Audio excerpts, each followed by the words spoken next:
మన ఇంట్లో మన పర్సనల్ సిస్టమ్ ఉన్నప్పుడు లెవెల్స్ ఆడితే అదొక ఇది అప్పుడే ఛార్జింగ్ అయిపోయిందా? అది టాపిక్ ఇప్పుడే స్టార్ట్ అయింది. క్యాసెట్ గేమ్ లో అసలు టెక్ ఫ్యూచర్ ఏమనిపించేది అంటే డార్లింగ్, గన్ ఉండేది. అవును, ఆ గన్ని తీసుకోండి ఆ ఫ్లై అయితున్న బర్డ్ యాడ్ అయితే అసలు అది మాత్రం ఎపిక్ అనిపించేది. అసలు టీవీ దగ్గరికి వెళ్ళి కొట్టేవాడిని నేను. మనలో వైలెన్స్ గేముల నుంచి తెప్పించారబ్బా మనుషుల్ని చిన్నప్పుడే. దానికి కాల్సారి దీన్ని బాలా బ్రో బీపీ వేస్తున్నాడు. ఆ క్యాసెట్లకి స్టిక్కర్లు ఉంటాయి దానిపైన, దీని లోపల ఈ గేమ్స్ ఉంటాయని. అవును, ఎలా ఉంటాయి అంటే సేమ్ మన యూట్యూబ్ వీడియో thumbnail లో లోపలికి వెళ్తే ఏముండదు. ఆ డేస్ ఎండింగ్ లో స్టార్ట్ అయింది GTA Vice City.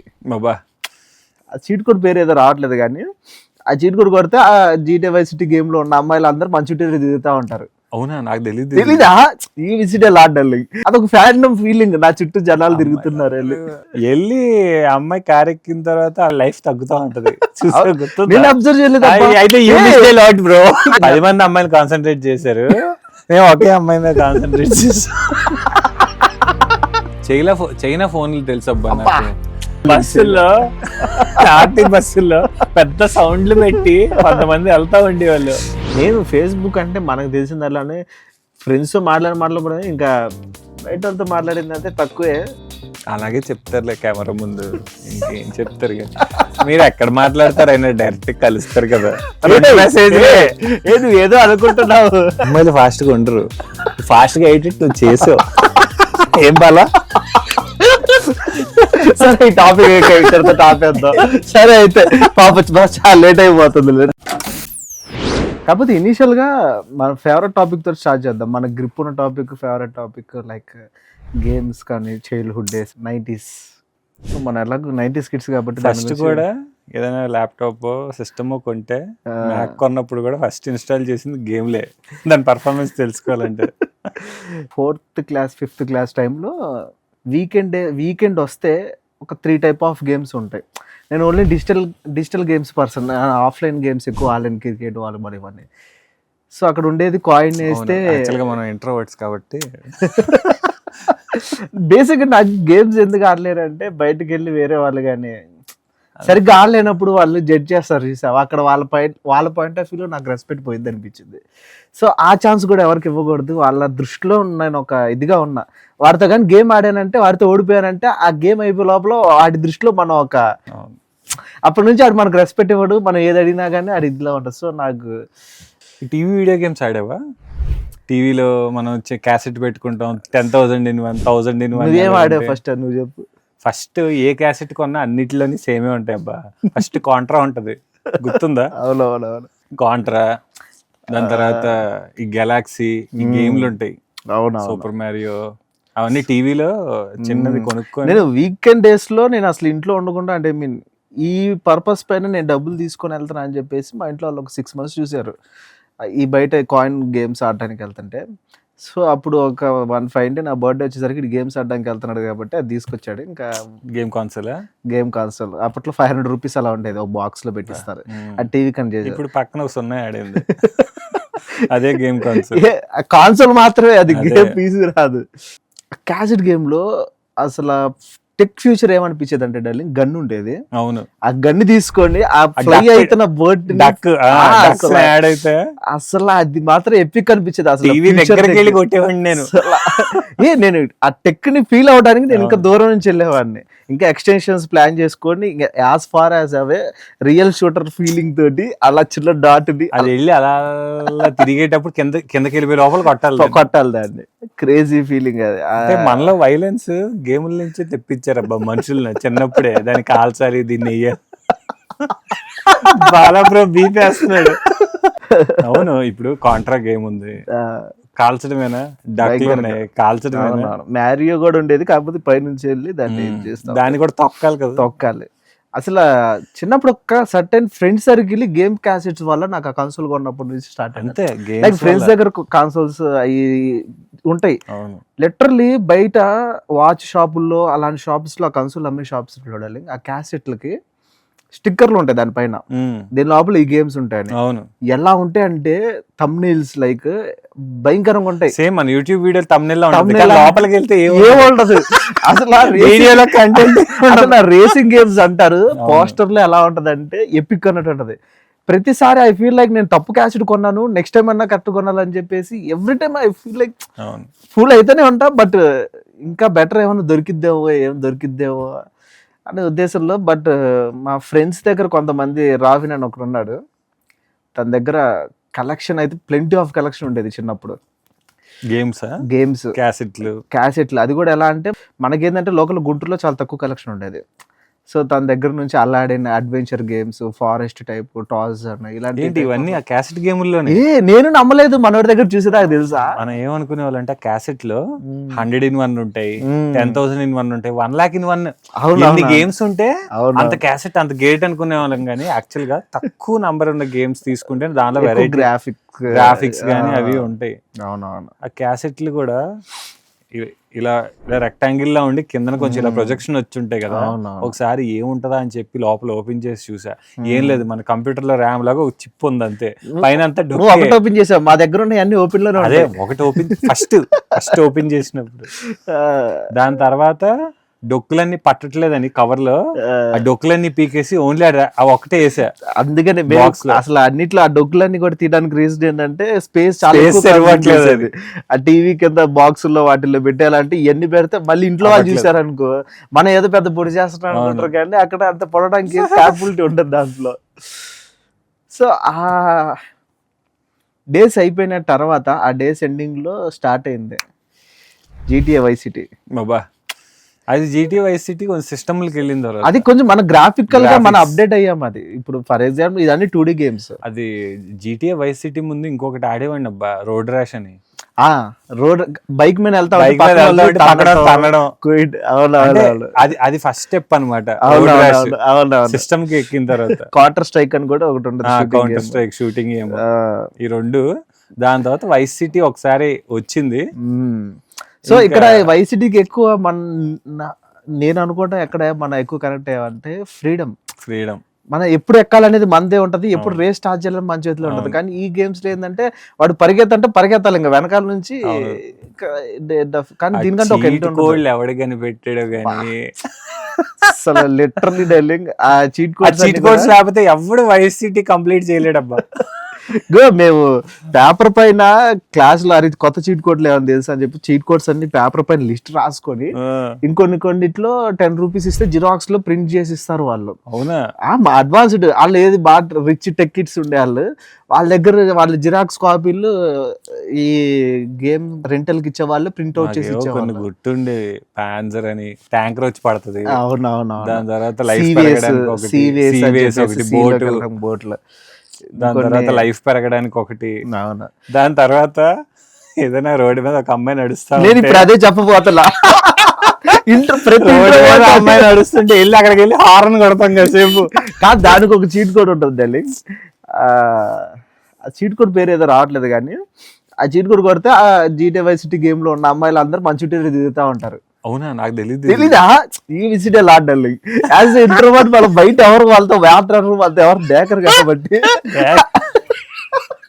ఆ గేమ్ లోకి వెళ్ళి ఫస్ట్ నేను చేసిన 4 hours నేను ఆడుకుంటా, బట్ ఆ చీట్ కోడ్ ఖచ్చితంగా ఎంటర్ చేస్తా. ఎందుకంటే అదొక ఫ్యాండమ్ ఫీలింగ్, నా చుట్టూ జనాలు తిరుగుతున్నారు వెళ్ళి. నువ్వు చాలా మిస్ అయిపోయాడు అయితే. వెళ్ళి అమ్మాయి కార్ ఎక్కిన తర్వాత అలా చెట్లు పొదల్లోకి వెళ్తే కాసేపు అక్కడ లైఫ్ తగ్గుతా ఉంటది. నేను అబ్జర్వ్ చేయలేదు. అయితే బ్రో కంటెంట్ ఉంటుంది అసలు. సరే, ఇప్పుడు ఏముంది, Vice City ఆడేవాళ్ళు ఎవరైనా ఉంటే ఇది నిజమో కదా కమెంట్ చేయండి, చెప్తా. నేను ఎప్పుడు చూడలేదు అది. అంటే మీరు 10 మంది అమ్మాయిలు కాన్సన్ట్రేట్ చేశారు, మేము ఒకే అమ్మాయి మీద కాన్సన్ట్రేట్ చేసాం. ఒక టాస్క్ ఉంటది పబ్ లో అందరినీ చంపేయడం, అదొకటి ఉంటది. చంపేయడానికి టాస్క్ ఆడాలి, కానీ పబ్ కి వెళ్ళి మనకి ఏం చేయాలి? నేను అది తీసుకెళ్లి నేను పబ్ లో అందరిని చంపేసేవాడిని. అదే రోడ్డు మీద కనపడేవాడిని, చంపేసేవాడిని. అసలు హైలైట్ థింగ్ ఏంటంటే Vice City గేమ్ లో ఇంట్లో సిస్టమ్ వచ్చిన కొత్తలో మనం రెంటల్కి ఇచ్చేసి ఆడటానికి వెళ్తాం కదా. సో టు లైక్ సిస్టమ్ వచ్చిన కొత్తలో మనకి పెన్ డ్రైవ్ డేటా కాపీ చేయటం చిన్న చిన్నవి అలా వస్తూ ఉండేది. సో అప్పుడు పెన్ డ్రైవ్ తీసుకొని లేకపోతే DVD తీసుకొని రెంటల్కి ఒక రోజు వెళ్ళేసి ఆ వెళ్ళేటప్పుడు లెటర్ నా ఫీలింగ్ ఇంక ఇదే లాస్ట్ వీటి దగ్గరికి మళ్ళీ లేదు కాపీ చేసేయాలి, ఎలాగైనా అది కాపీ చేసేసి మన సిస్టంలో ఇన్స్టాల్ చేసేసుకోవాలి. ఇంకా రెండోసారి ఇటు మొహం చూసేది లేదు. ఎవడరా కట్టేది గంటకి 15 రూపాయలు, గంటకి 15, గంటకి 15 ఎన్ని గంటలు కడతాం మనం? ఆ గేమ్ ఏమైనా ఒక రోజులో అయిపోయే గేమ్ అది. అసలు ఆ లిమిటేషన్ ఉండటం వల్ల మన స్టోరీ మోడ్ లోకి వెళ్ళలేదు మనం. ఇంట్లో మనం అల్లాని ఆ రెంటల్ కి తీసుకున్నాం అంటే వేయటం పోలీస్ కేసులు ఇదే ఉంటది ప్రాసెస్. సో ఇంకా ఎన్ని రోజులు ఈ అన్యాయం మనకి అని చెప్పేసి ఆ పెన్ డ్రైవ్ తీసుకొని ఇంకా రేపటి నుంచి మనకి ఫైన్లు పడవని చెప్పేసి సిస్టమ్ వెళ్ళాను, కూర్చున్నాను. కాకపోతే ఆ రోజు అలా కాపీ చేసుకొని వచ్చేసి డౌట్ వస్తుంది అని చెప్పేసి కూర్చొని ఆడా. ప్యాన్సర్ గేమ్సర్ అని కొట్టేసి పోలీస్ కేసెస్ పెట్టేసి అంతా చిలౌట్ అయ్యి తర్వాత అయిపోగానే అక్కడ GTA Vice City icon copy చేసేసుకున్నాం, వచ్చేసాం, సిస్టంలోకి పెట్టాం. ట్యాప్ చేస్తుంటే ఫీల్డ్ అంటుంది, ఏంట్రా గజ్జ ఉనిగింది, అరే ఏంట్రా అసలు కాదు మన సెటప్ ఫైల్ కాపీ చేసుకోలేదు, షార్ట్ కట్ కాపీ చేసుకో. అసలు లిటరల్లీ మొన్న కూడా నేను ఏదో ఇన్స్టాగ్రామ్ లో చూసాను ఇలాంటి దాని గురించి అని. లైక్ నేనేనా ఇది ఫేస్ చేసింది అంటే ఇలాంటి వాళ్ళు ఇంకా చాలా మంది ఉన్నారని చెప్పేసి నాకు గుర్తొచ్చింది. అప్పటిదాకానే నాకు ఈ అన్యాయం నాకు ఒక్కడికి వైస్ సిటీ ఐకాన్ ప్రతి ఒక్కరు కాపీ చేసుకున్నాడు. అందులో 90s కిడ్స్ లో కామెంట్ చేయండి ఎవరెవరు కాపీ చేసుకున్నారు. నాకు తెలిసి తర్వాత వచ్చిన వాళ్ళు అసలు వైస్ సిటీ ఆడుంటారు, కానీ అది కంప్లీట్ ఎంతమంది వైస్ సిటీ గేమ్ కంప్లీట్ చేశారో కూడా కామెంట్ చేయండి. అసలు కంప్లీట్ చేసావా? నేను కంప్లీట్ చేశాను. ఓన్లీ ఒకే దగ్గర ఈజీగా నాకు తెలిసి ఒక 1 నెల రోజులు ఆడుంటా.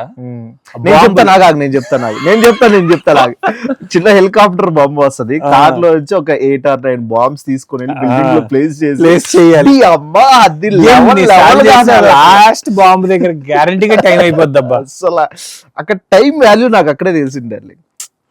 అసలు తర్వాత టోటల్ ఓవర్డర్స్ అనే గేమ్లో ట్రైన్లోకి అన్ని లోడ్ చేసేది ఉంటుంది, అక్కడ వేరేది. కానీ ఫస్ట్ మేజర్గా అసలు చైల్డ్హుడ్ డేస్లో ప్రతి సెకండ్ కౌంట్ అనేది మాత్రం అదే తెలుసు. ఎన్నిసార్లు ఆడేవాళ్ళం, ఎన్నిసార్లు చిరాకు, ఒక రోజంతా ఆడేవాళ్ళం. చిరాకు వచ్చి అబ్బా ఇంకా నా వల్ల కాదని చెప్పి బయటపడేయడం. మళ్ళీ అది అయిపోయిన తర్వాత అన్ని టాస్క్లు ఈజీగానే ఉంటాయి. బాంబ్ పెట్టేది ఒక్కటే ఏంటో గానీ చాలా టాస్క్, ఎంత మందికి ఆ బాంబ్ టాస్క్ గుర్తుందో కూడా అసలు నాకు చెప్పాలి. వైస్ సిటీలో అది టెరబుల్, దాన్ని మర్చిపోలేము. అది ఇంకా తర్వాత అది వన్స్ అయిపోగానే ఇంకో టాస్క్ ఏంటంటే అదే గేమ్ ఆడుతున్న వేరే ఫ్రెండ్ అదే లెవెల్ దగ్గర ఆగిపోతే అక్కడ వాడు వచ్చి అడుగుతాడు, అరే నువ్వు అయిపోయిందా నీ లెవెల్ అంటారు, అయిపోయింది రమ్మంటారు. అక్కడ ఎలా ఉంటది అంటే ఫీలింగ్, మనం ఇది ఎలాగైనా కంప్లీట్ చేయాలి, లేకపోతే ముందు అది మనం సొంతగా పాస్ అయ్యామని చెప్పి ఆ దృష్టిలో ఉంటది. అదేదో మనం చీట్ చేసామన్న పాయింట్ ఆఫ్ లో ఉంటది, ఆడి ముందు నిరూపించుకోవాలి అలా అని చెప్పి ఇది మనం తట్టుకోలేదు. నేను అనుకోవడం అది మన టాలెంట్ కాదబ్బా. ఆ వైస్ సిటీ ఆడి గేమ్ లో డిజైన్ చేసి ఉంటాడు, నువ్వు ఒక 1000 సార్లు ఆడాలి ఈ టాస్క్ ని, అప్పుడు 1000 ఫస్ట్ టైం నువ్వు దీన్ని అయిపోతుంది. ప్రతిసారి అలాగే ఆడేవాళ్ళం, కానీ ఆ టాస్క్ ఎప్పుడైపోయిందో నాకు గుర్తులేదబ్బా. నేను ఇంకొక 1 నెల రోజులు ఇంకో సంవత్సరం ఆడాలనుకునేవాడేమో, అది తప్ప నాకు వేరే టాస్క్లు కూడా పెద్ద గుర్తులేవు. లిటరల్లీ నేను ఆ టాస్క్ ఫినిష్ చేసేటప్పుడు కూడా నేను అన్నం కూడా మానేసి కూర్చుంటే మా అమ్మ వచ్చి నోట్లో అన్నం పెడతా ఉంటే ఆడుతా ఉండేవాడిని. ఇంకా అంత డెడికేషన్ ఉండేది మనకి. అట్లా మా అమ్మ అన్నం పెడతా ఉండేది, నేను గేమ్స్ ఆడుతూ ఉండేవాడిని. ఇంకా ఒక్కసారిగా ఎస్ అని ఒక ఫీలింగ్ వస్తుంది టెల్లింగ్, ఆ అచీవ్మెంట్ అనే ఫీలింగ్ ఉంటుంది చూసావా. మా ఇంట్లో దీని గురించి, దాని తర్వాత ఇంకా షూటింగ్ కాల్ ఆఫ్ డ్యూటీ వీటి గురించి దగ్గర ఒక 4-5 కీబోర్డ్లు ఇరిగాయి మా ఇంట్లో, కీస్ ఊడిపోయి. అసలు నీ ఫస్ట్ సిస్టమ్ ఎలా కొన్నావో చెప్పబ్బా నాకు. అంటే అసలు సిస్టమ్ గురించి డిస్కషన్ ఏమొచ్చింది అంటే, నాలాగా నాకు తెలిసి ప్రపంచంలో ఎప్పుడు కొనుండడు, నాది చాలా దరిద్రం కొట్టు డిస్కషన్. అంటే చాలా సిల్లీ కామెడీ డిస్కషన్ ఉంటది నాది సిస్టమ్ కొనడం. ఫస్ట్ సిస్టమ్ ఎలాగో నాకు అది గిఫ్ట్. మా నాన్న మా మావయ్య కలిసి, మా మావయ్య కొంచెం టెక్స్ రిలేటెడ్ కొంచెం నాలెడ్జ్ ఉండేసరికి హైదరాబాద్ లో తెలిసిన వాళ్ళతో i5 ప్రాసెసర్ యాసర్ లిటరల్లీ నేను హైదరాబాద్కి వచ్చిన స్టార్టింగ్ లో కూడా వాడాను. 10 years వాడాను. అది ఇప్పటికీ అది సేఫ్ గానే ఉంటది, యూజ్ఫుల్ గానే ఉంటది ఇప్పుడు కూడా. లిటరల్లీ అది అది చాలా నార్మల్ ఏమో అని భయపడతా ఉన్నాను కానీ బట్ అది 55,000 అలా ఉండేది. దాని ప్రాసెసర్ గురించి మొత్తం రీసెర్చ్ చేసిన తర్వాత ఇంకా ఆ రోజుల్లో వస్తున్న అన్ని గేమ్లు దున్నేయొచ్చు అని అర్థమైంది. ఇంకా తగ్గలేదు మనం ఎక్కడ కూడా. నాది ఫస్ట్ కోర్ డ్యూయో ప్రాసెసర్. అవును, కొనే ప్రొసీజర్ ఏదో చెప్తున్నా. కొనే ప్రొసీజర్ చెప్తా. నా బర్త్డే ఓకే, నాకు ఇంజనీరింగ్లోనే ఎప్పుడో కొన్నారు సిస్టమ్. అప్పుడు దాకా ఇంట్లో సిస్టమ్ లేదు నాకు. ఇంటర్ తర్వాతే సిస్టమ్ కొనింది. ఇంటర్లో ఫస్ట్ ఫోను, దాని తర్వాత ఇంటర్ తర్వాత సిస్టమ్. ఆ సిస్టమ్ ఎందుకు కొన్నారంటే ఇంటర్లో అనుకుంటా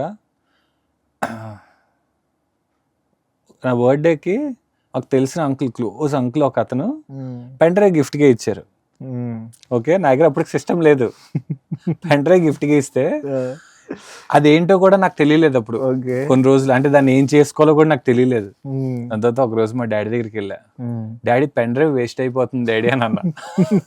అంటే అంటే ఎప్పుడోసారి ఉపయోగపడుతుంది లేరా, ఉంచుకో అన్నారు. అది కాదు డాడీ, పెన్ డ్రైవ్ వేస్ట్ అయిపోతుంది ఇప్పుడే అని అన్నా. దాని తర్వాత ఏం చేయాలంటే మా మమ్మీకి అర్థమైంది ఏదో చెప్పాలనుకుంటున్నాడు. దాని తర్వాత డాడీ నాకు కంప్యూటర్ కొని డాడీ, పెన్ డ్రైవ్ వేస్ట్ అయిపోతుందని అంటే, ఒరే ఆడెవడో గుర్రానికి ఏదో దొరికిందని చెప్పి గుర్రం కొన్నాడంట. కల్లవా ఏమంటారు అది? బాలకి అన్ని తెలుసు, తెలియదే లేదు బాలకి. నాడ ఎక్కడ ఏం అయితే ఏం కదులుతుందో అన్ని తెలుసు. సో గుర్రం నాడేదో గుర్రం దొరికిందని చెప్పి గుర్రం కొన్నట్టు నాకు పెన్ డ్రైవ్ ఒక అతను పొరపాటుని గిఫ్ట్ ఇచ్చారు. దాని వల్ల నాకు సిస్టమ్ వచ్చింది, లేకపోతే నాకు సిస్టమ్ అప్పటికి వచ్చేది కాదేమో. మేము కొనాలన్న ఆలోచన కూడా వచ్చేది కాదు. థ్యాంక్స్ టు అంకుల్ పేరు వాసు అంకుల్, మా క్లోజ్ ఫ్యామిలీ ఫ్రెండ్ అన్నమాట. సూపర్. అది సిస్టమ్ ఉందనుకొని ఇచ్చారట. వీడి దగ్గర ఎందుకు ఉండదులే సిస్టమ్ అది. పోనీలే, లా ఆఫ్ అట్రాక్షన్ లాగా అంతే. అదే మన ఆ పాయింట్ ఆఫ్ లో చూసారు కాబట్టి మనకు ఆ పాయింట్ ఆఫ్ యాక్టివేట్ అయింది. వచ్చింది నెలలో సిస్టమ్ వచ్చింది. అప్పటికి సిస్టమ్ గురించి ఏం తెలియదు అసలు, సిస్టమ్ కాన్ఫిగరేషన్ ఏంటి అవన్నీ ఏం తెలియదు నాకు అప్పుడు ఇంటర్లో ఆ టైంలో. దాని తర్వాత ఒక అతను స్టీల్ ప్లాంట్ ఎంప్లాయీ, మా ఇంటి పక్కన ఒక ఆయన సైడ్ బిజినెస్ చేస్తుండేవాళ్ళు, సిస్టమ్స్ అసెంబుల్ చేయడం. Okay okay. అప్పుడు తగ్గుతుందని చెప్పి నేను ఇంకో 3-4 ఫ్రెండ్స్ కి పోగేసి ఒకేసారి 4 సిస్టమ్లకి మనం సిస్టమ్ కొనుక్కుందాంరా అని చెప్పి అందరికి ఒప్పించి ఒకేసారి 4 సిస్టమ్లు ఆయనతో మాట్లాడి, అప్పట్లో నాకు తెలిసి core duo processor 4GB RAM, ఎంతో చాలా తక్కువ అనమాట basic system. 4GB RAM more than enough ఆ రోజులో మన వైసిటీ గేమ్స్. ఎందుకంటే అప్పుడు ఇప్పుడున్నంత గ్రాఫిక్స్ అవి ఏం లేవు కదా సిస్టమ్స్. కొనిచ్చా అనమాట అప్పుడు. 17 inch monitor, 19 inch monitor Samsung. మన దగ్గర ల్యాప్టాప్ కాబట్టి అన్ని ఇండివిజువల్ కదా, అన్ని ఒకటే ప్యాకేజ్. ల్యాప్టాప్ నీది. మీరు వీళ్ళు అంతకు మించి అలా కుదిరేసింది. ఆ టైంలో లేదబ్బా అసలు ల్యాప్టాప్. మా ఇంటర్ టైంలో మా ఇద్దరికి కొంచెం డిఫరెన్స్ ఉంది. I feel so blessed like అలా అంటే అది రావటం వల్ల లైక్ చదువు అనేది ఒకటే కాదు, బయట ఇంకొక వరల్డ్ ఉంది అని అనిపిస్తూ ఉంటుంది. అంటే మన స్కిల్స్ మన ఏంటి అంటే మనకంటూ కొన్ని స్కిల్స్, దాంట్లోనే ఎడిటింగ్ నేర్చుకున్నాను, దాంట్లోనే ఫొటోస్ ఎడిటింగ్ చేసేవాళ్ళం, దాంట్లోనే వీడియోస్. అంతే, నేను కూడా అదే సిస్టమ్ లో. అప్పుడు ఇంటర్నెట్ కూడా ఉండేది కాదు సరిగా, ఆ బ్రాడ్బ్యాండ్ ఏదో ఉండేది, నెలకు చాలా స్లో ఉండేది. అదొక టార్చర్ డార్లింగ్. అంటే ఓకే అది యూజ్ అయిన సేపు యూజ్ అయింది. అది ఎలా అంటే అదే ఎలా అంటే డార్లింగ్ రీఛార్జ్ చేపిస్తాం 2GB 98 అనుకుంటా. 2GB అంత కాదు అసలు, 1GB 250 రూపీస్ అలా ఉండేది డార్లింగ్. అవునా? లిటరలీ అది బిఎస్ఎన్ఎల్ బ్రాడ్బ్యాండ్ కొన్నాం మేము ఇంజనీరింగ్ టైం. 500 MB వచ్చేసరికి 150 రూపీస్ 100 రూపీస్ అలా ఉండేది. నెట్ స్లో ఉండటం వల్ల ఓకే, కానీ ఇట్లా అయిపోయేది అసలు. కొన్ని సార్లు 3G వచ్చిన కొత్తలో ఆఫర్ పెట్టారు 45 రూపీస్కి 1GB. నాకు ఎప్పటికీ గుర్తుంది. అదే 98కి 2GB అవే అనుకుంటా 3G. అంతే అట్లా ఉండేది. అది 3G వచ్చిన కొత్తలో ఇచ్చిన ఆఫర్స్. బట్ 2G ఉన్నప్పుడు చాలా కాస్ట్లీ ఉండేది, కానీ 3G వచ్చిన 251 ఎంత ఉండేది 1GB కరెక్ట్ ప్యాక్. కార్డ్స్ ఉండేవి కదా 251 ప్యాక్ రీఛార్జ్ కార్డ్స్. 1GB వచ్చిందంటే లైక్ థానోస్ గా నా గ్లోవ్స్ వచ్చిన ఫీలింగ్ వచ్చేది మనకి. ఆ 1GB broadband net connection, internet తో కనెక్ట్ అవుతున్నాం అని చెప్పేసి. లైక్ అప్పట్లో మనం బ్రౌజర్ ఇవన్నీ కాదు, ఏదో ఒక గేమ్స్ డౌన్లోడ్ చేయడం, సాంగ్స్, మూవీస్, ట్రెండింగ్ వచ్చే మూవీస్, లిటరలీ ఒక 25-50 రూపీస్ పెడితే సెల్ ఫోన్ షాప్ వాడు 100 మూవీస్ కాపీ చేస్తాడు. కానీ మనకి 50 రూపాయలు పెట్టి 3G నెట్వర్క్ లో రీఛార్జ్ చేసుకొని డౌన్లోడ్ చేసే మూవీ ఏదైతే ఉంటుందో అదో సాటిస్ఫాక్షన్. అది సిస్టమ్ లేని టైంలో మా ఫ్రెండ్ ఒకడు ఉండేవాడు, అభినవ్ అని. ఆడి దగ్గరే సిస్టమ్ ఉండేది మా సర్కిల్లో. ఆడి దగ్గరికి వెళ్ళి ఆడిని, అరే నాకు పని ఉందిరా, మా ఇంట్లో ఒప్పుకోర్రా అని చెప్పినా కూడా ఆడికి ఒక సాంగ్స్ లిస్ట్ రాసి ఇచ్చేవాళ్ళం. నా దగ్గర సోనీ వాక్మెన్ ఒకటి ఉండేది, దానిలో MP3 ప్లే అవ్వవు, MP3 ఫార్మాట్ ప్లే అవ్వవు, టైం ప్రకారం ప్లే అవుతాయి. అదేంటది 80 minutes అంతా మనకి CD వచ్చేవా? Okay, 800 MB or 80 minutes. Okay, ఏదో CDలు వచ్చేవి. DVD ఏమో 4.7 GB. అవునవును, అదైతే తెలుసు నాకు. CD టైం ప్రకారం ఆర్ సైజ్ ప్రకారం CDలు వచ్చేవి.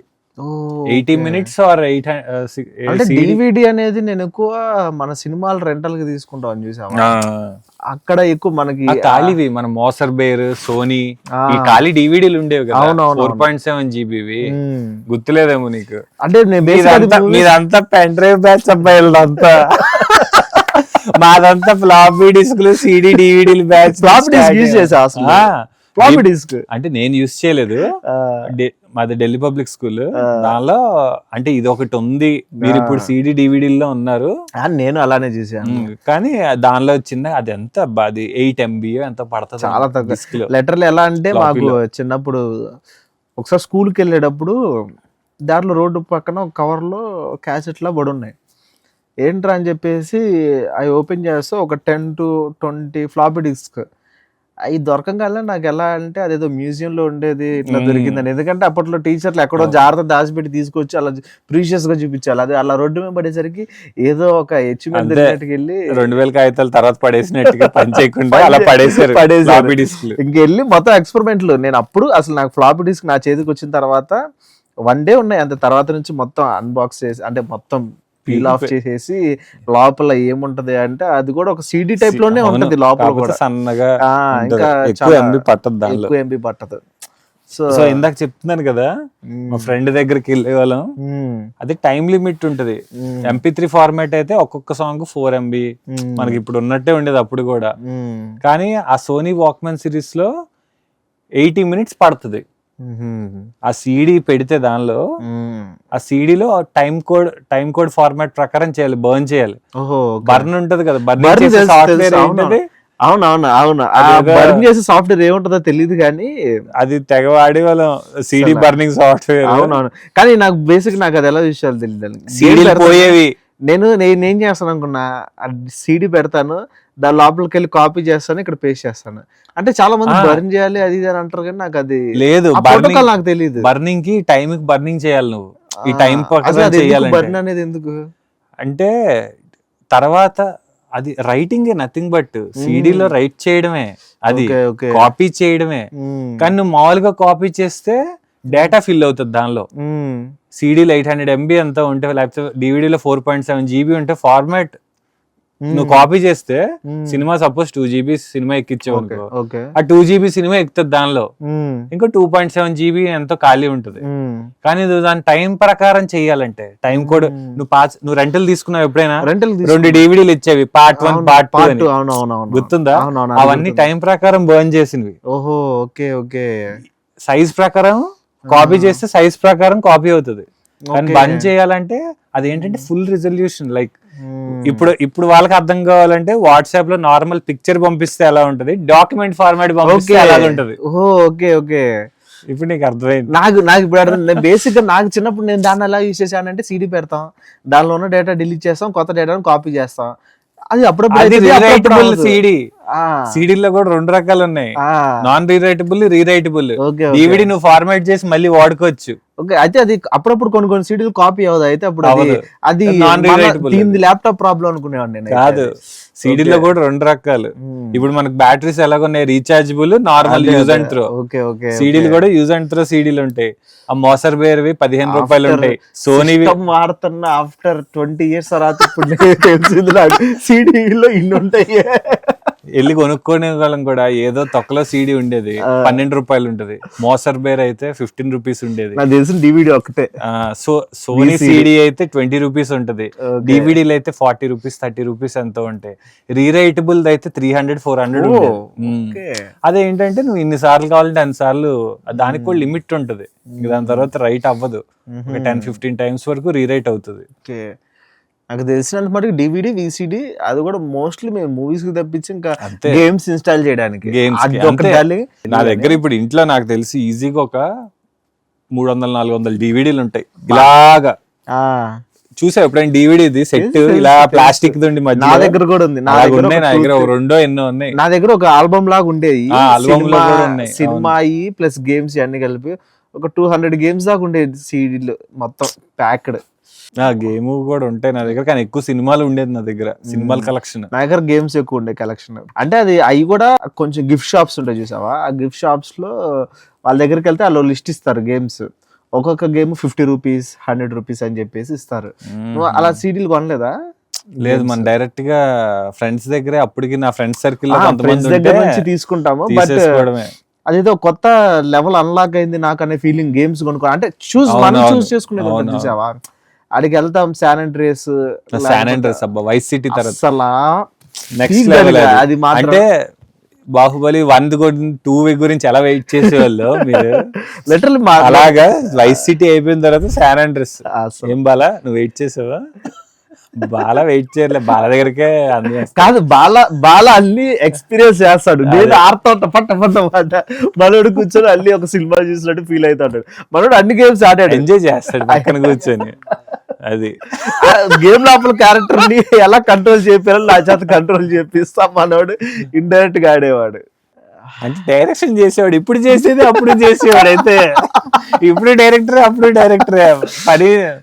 నా లైఫ్ లో ఇప్పుడు చాలా మంది ఏ గర్ల్ ఫ్రెండ్ అయ్యి అంటారు కదా.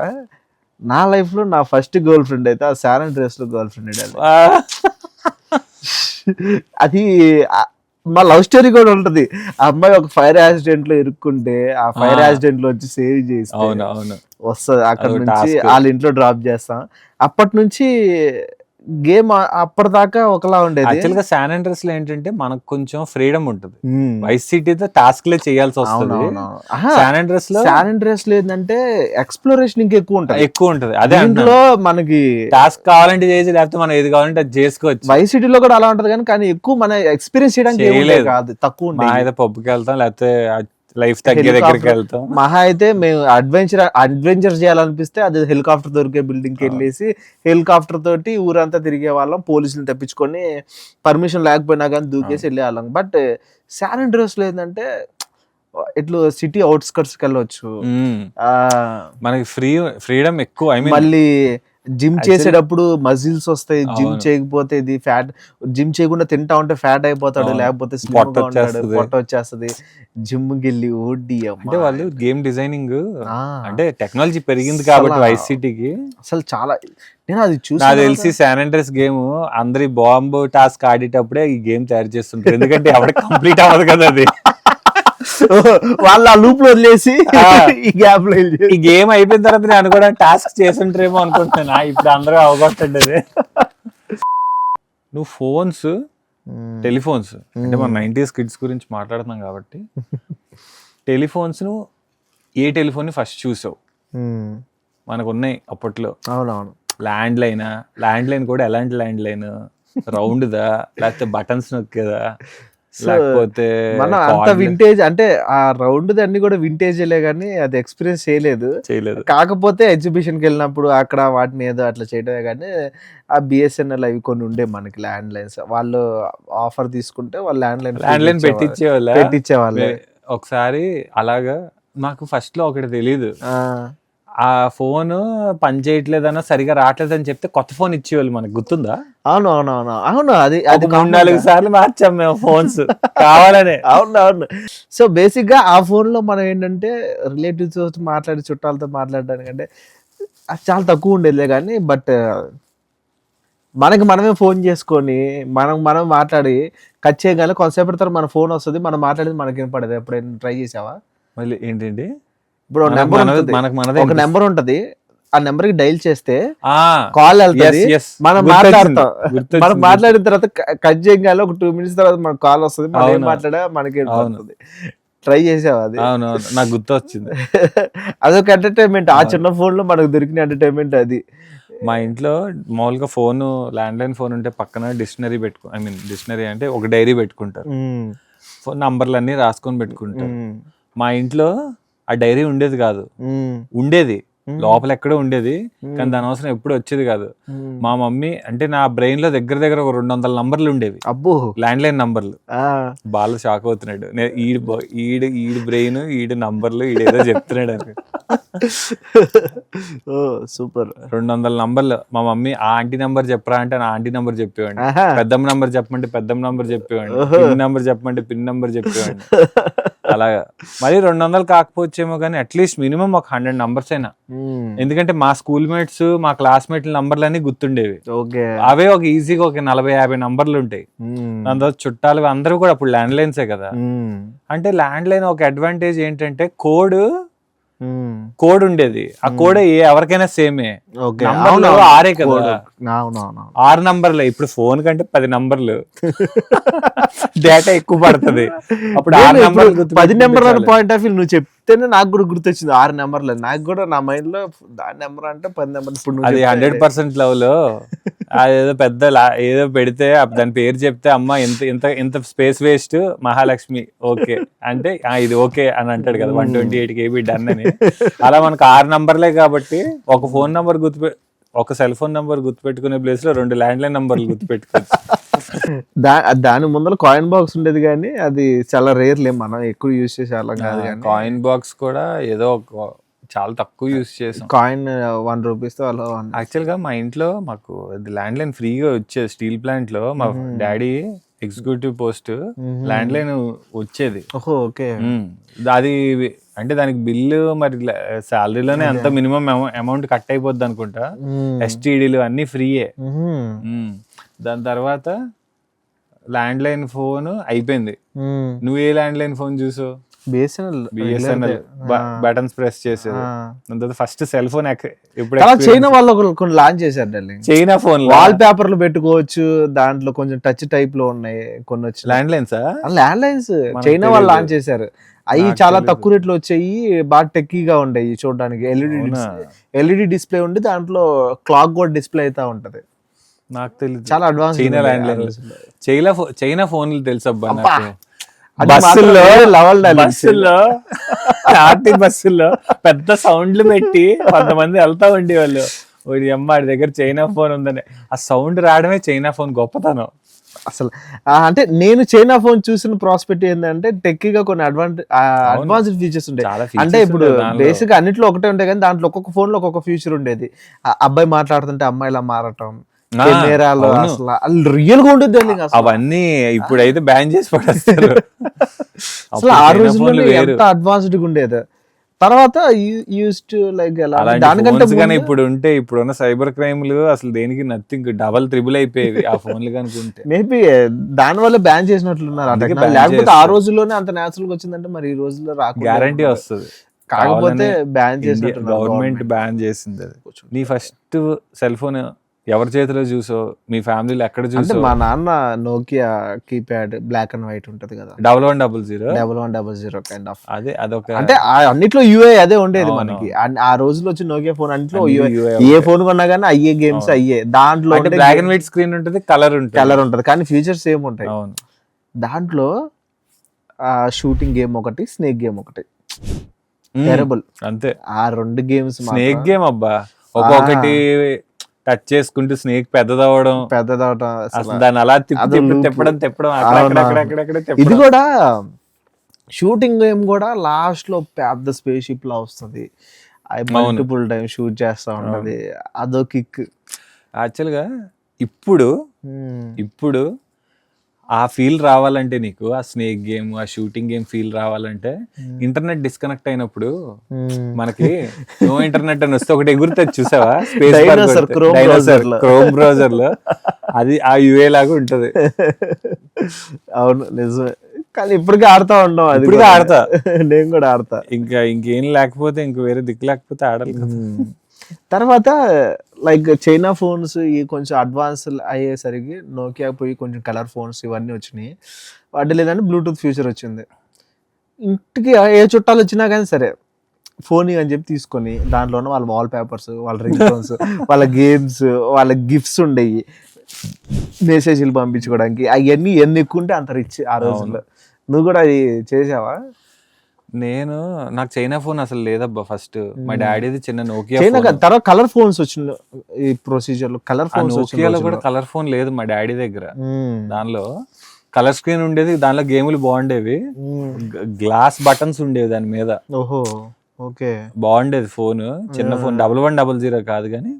దాని తర్వాత అసలు నేను ఫస్ట్ నా ఫోన్ ఎలా కొన్నాను నేను చెప్తా. అది కూడా సేమ్ నా సిస్టమ్ టైపే.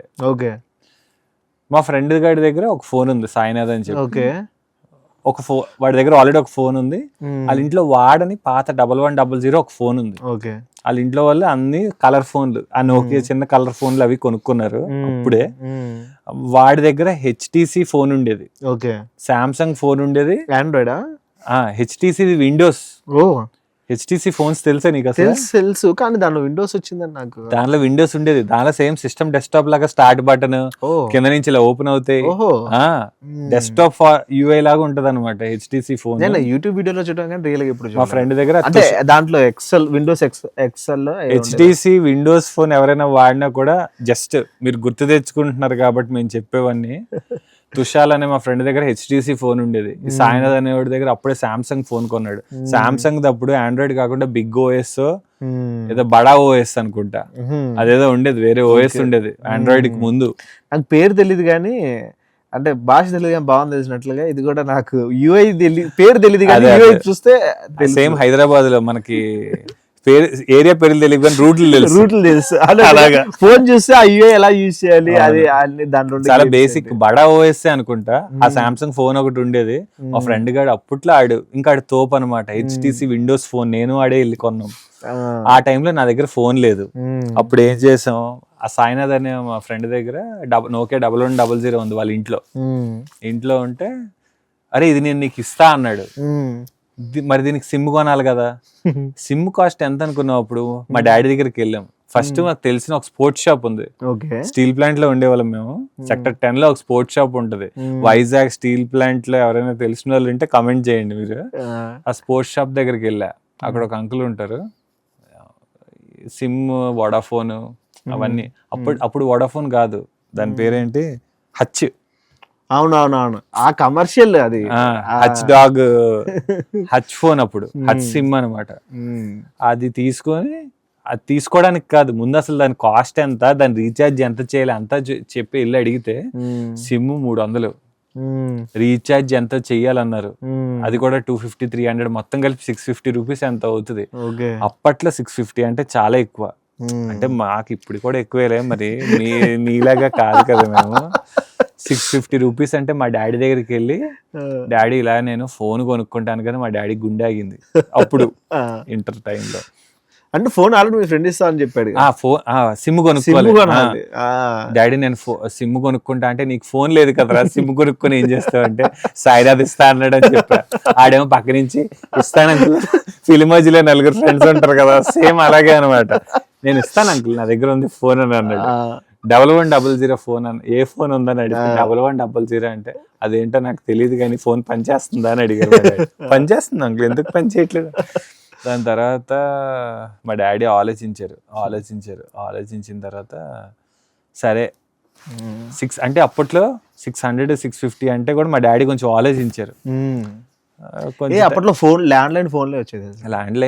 ల్యాండ్లైన్ ఫోన్లు వచ్చాయి మనకి ఆ 500-600 కాస్ట్ కి. అంటే సిమ్ కొనాలంటే అప్పట్లో అంత రేట్ ఉంది, ఇప్పుడైతే ఫ్రీ. సిమ్ తీసుకో, 3 నెలలు వాడుకో, దాని తర్వాత నుంచి రీఛార్జ్ ఇంక ఇప్పుడు అన్ని ఫ్రీ వచ్చేసినాయి. అప్పుడు 650 అంత అయింది సిమ్ కాస్ట్, రీఛార్జ్ కాస్ట్. దాని తర్వాత వెళ్ళాము, సిమ్ ప్రతి సెకండ్ కౌంట్, ప్రతి సెకండ్ కౌంట్. ఇన్ని రూపాయలు వేస్తే కనీసం నాకు 2-3 అవర్స్ కూడా వాడుకోవడానికి వచ్చేది కాదు. మళ్ళీ సపరేట్ గా SMS ప్యాక్ వేయించాలి, సపరేట్ గా డేటా ప్యాక్ వేయించాలి, ఇమేజెస్ పంపించడానికి కూడా సపరేట్ MMS ఉండాలి, MMS లో ఉండాలి, యాక్టివేట్ చేయాలి ఫోన్ లో. మనకున్న ఫోన్ లో 1100 ఏం అవ్వదు. అదే ఆడిచ్చాడు ఆడు ఇచ్చినట్టుగా వాళ్ళ ఇంట్లో తెలిసింది, ఓకే నాకు తెలియకుండా ఫోన్ ఇచ్చాడని. ఓకే దాని తర్వాత ఇంట్లో తెలిసి వాళ్ళ ఇంట్లో చిన్న గొడవ అయింది. ఓకే దాని తర్వాత నా దగ్గర సిమ్ ఉండిపోయింది, ఆడు ఫోన్ తీసుకున్నాడు. వేస్ట్. ఆ సిమ్ కోసం ఆ సిమ్ కోసం ఇంకో ఫోన్ కొందామని షాప్కి వెళ్ళాం. షాప్కి వెళ్తే దాని తర్వాత కొన్న నేను ఫస్ట్ ఫోన్ ఏంటంటే, నాకు తెలిసి నువ్వు విన్నావో లేదో నాకు తెలియదు కానీ వర్జిన్ కంపెనీ మొబైల్.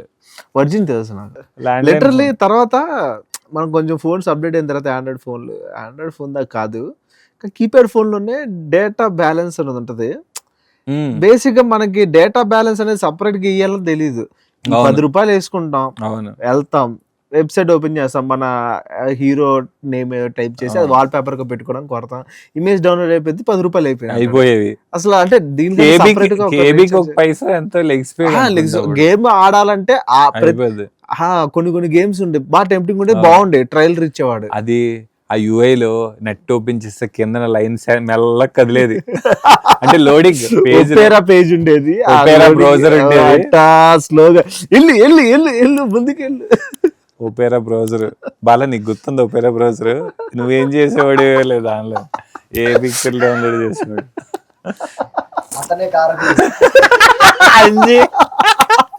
అంటే ఆ స్టడీ పర్పస్ అని నేర్పించావు. అదే ఇప్పుడు బాగా దేనికో యూజ్ చేసుకున్నాడు టెక్నాలజీ. అదే మన ఎడ్యుకేషనల్ పర్పస్, అదే ఎడ్యుకేషనల్ పర్పస్ నేర్పించాం. తర్వాత అది దాని తర్వాత ఇంకా మనం నేర్పించిన తర్వాత వాళ్ళు దేనికి యూజ్ చేస్తారో మనకేం తెలుసు, మన కంట్రోల్లో. బాలా ఏమో మరి ఇంకా చెప్తే వినే టైప్ కూడా కాదు, నాకు ఏమనిపిస్తే అది చేస్తా, నాకు ఏమనిపిస్తే అది మాట్లాడితే అనే టైప్. అసలు లిటరల్లీ దేశ బాలా గురించి నేను నేర్పించాను చెప్తున్నాడు కానీ, సరే నేను నేర్పించింది ఏంటి, నెట్ బ్యాలెన్స్ ఇవి. బట్ సోషల్ మీడియా ఫేస్బుక్ లో ఫొటోస్ ఎలాగా, వాటికి లైక్స్, వాటి క్యాప్షన్, లిటరల్లీ 4 ఇమేజ్లు వేద్దాం. ఫేస్బుక్ ముందు ఇంకోటి చాలా ఉందబ్బా. ఏమో నాకైతే నేను అంతకు ఎక్కువ యూస్ చేయను కానీ, నాకు ఫేస్బుక్ ఎలా వాడాలి, ఆ వచ్చిన మెసేజ్ల వాళ్ళతో ఎలా చార్జ్ చేయాలి అనేది నేర్పించింది అయితే బాగా. చాట్ చేయడం మామూలుగా ఇది ఫేస్బుక్ వచ్చింది కాబట్టి చెప్తున్నా, యాహూ చాట్ రూమ్స్ ఐడియా ఉందా మీకు? అంటే విన్నాను కానీ ఎక్కువ యూజ్ చేయలేదు, ప్రోటోకాల్ లా అనిపిస్తుంది. యాహూ మెసెంజర్ అప్పుడు ఉండేది, దానికి మా ఫ్రెండ్ ఒక అమ్మాయి నాకు యాహూ మెయిల్ ఐడి క్రియేట్ చేసి పెట్టింది. నేను వాడే ఇప్పుడు 2 ఈమెయిల్ ఐడీలు ఉన్నాయి. 2 ఈమెయిల్ ఐడీలు కూడా మా ఫ్రెండ్ ఒక అబ్బాయి క్రియేట్ చేసింది, యాహూ మెయిల్ ఒకటి మా ఫ్రెండ్ ఇంకో అమ్మాయి క్రియేట్ చేసింది అనమాట. అలా క్రియేట్ చేసినవి ఆ యాహూ లోపలికి వెళ్ళి చాట్ రూమ్స్ లోపలికి వెళ్ళేవాళ్ళం. మొత్తం ఇంటర్నేషనల్. ఆ రూమ్స్ ఏంటంటే దానిలో సగం మంది అందరు స్ట్రేంజర్సే. ఆ రూమ్ లోకి వెళ్ళి నువ్వు ఎవరితోనైనా మాట్లాడచ్చు, రిప్లై ఇస్తే రిప్లై ఇవ్వచ్చు, చాట్ వెబ్ క్యామ్ ఉంటే వెబ్ క్యామ్ ఆన్ చేసుకోవచ్చు చాట్ రూమ్స్ లో. నాకు తెలియదు ఇది. యాహూ చాట్ రూమ్స్ గురించి ఎవరికైనా తెలుసు? నాకు తెలిసిన ఫేస్బుక్. నేను స్టార్టింగ్ లో ఎలా అంటే బాగా నాకు నేర్పి ముందర ఫేస్బుక్ ఎలా ఉండేది. వీళ్ళు 90s కిడ్స్ అంటారు కానీ 90s కిడ్స్ కాదబ్బా వీళ్ళు. అంటే మేము 90s ఎండింగ్ లో వచ్చాం, మేము 90s స్టార్టింగ్ లో ఉన్నాం కాబట్టి ఆ 5 years లో ప్రపంచం మొత్తం మారింది. ఫేస్బుక్ ముందు ఇంకోటి ఆర్కుట్ అని ఉండేది. దానిలో కూడా చాలా, దానిలో ఏంటంటే ప్రొఫైల్ విజిటింగ్, మనల్ని ఎవరెవరు చేసే వాళ్ళు రీసెంట్ ప్రొఫైల్ విజిట్స్ అన్ని కనిపిస్తాయి. ఇన్స్టాగ్రామ్ కూడా స్టార్టింగ్ లో పడేది, దాని తర్వాత తీసాడు. ఫేస్బుక్ లో అసలు ఉండేది కాదు, ప్రొఫైల్ విజిట్స్ ఏమి ఉండేవి కాదు ఫేస్బుక్ లో. నేను ఫేస్బుక్ అంటే మనకు తెలిసిన దానిలోనే ఫ్రెండ్స్ మాట్లాడబోయే, ఇంకా బాలాకి అకౌంట్ క్రియేట్ చేయండి, బాలా పంపిస్తే ఇంకా సమ్మర్లో వస్తున్నావా, ఈ సమ్మర్లో మనం ఎక్కడికి వెళ్దాం, సమ్మర్లో ఏం చేద్దాం, ఎక్కడికి వెళ్దాం, ఆ ఎగ్జిబిషన్కి వెళ్దాం, ఇది చేద్దాం మీ ఇద్దరు మాట్లాడుకోవడమే కానీ ఇంకా పెద్దగా బయట వాళ్ళతో మాట్లాడిందంటే తక్కువే. అలాగే చెప్తారులే కెమెరా ముందు, ఇంకేం చెప్తారు కదా. మీరు ఎక్కడ మాట్లాడతారు, అయినా డైరెక్ట్ కలుస్తారు కదా. 2 మెసేజ్లే, నువ్వు ఏదో అనుకుంటున్నావు. 2 మెసేజ్లే. ఆ ఫేస్బుక్ టైంలోనే ఇదిగో మీ అందరికి తెలియదు, టిక్ టాక్ కనుక ఉంటుంటే ఈ రోజు వేరే లాగ్ ఉండేది. నా ముందున్న వ్యక్తి ఫేస్బుక్ టైంలోనే టిక్ టాక్ కూడా ఉండింది కదా, కానీ టిక్ టాక్ ఎందుకు తీస్తారు అనుకున్నారు? అసలు ఈ మనిషి వల్లే టిక్ టాక్ తీస్తారేమని నా డౌట్.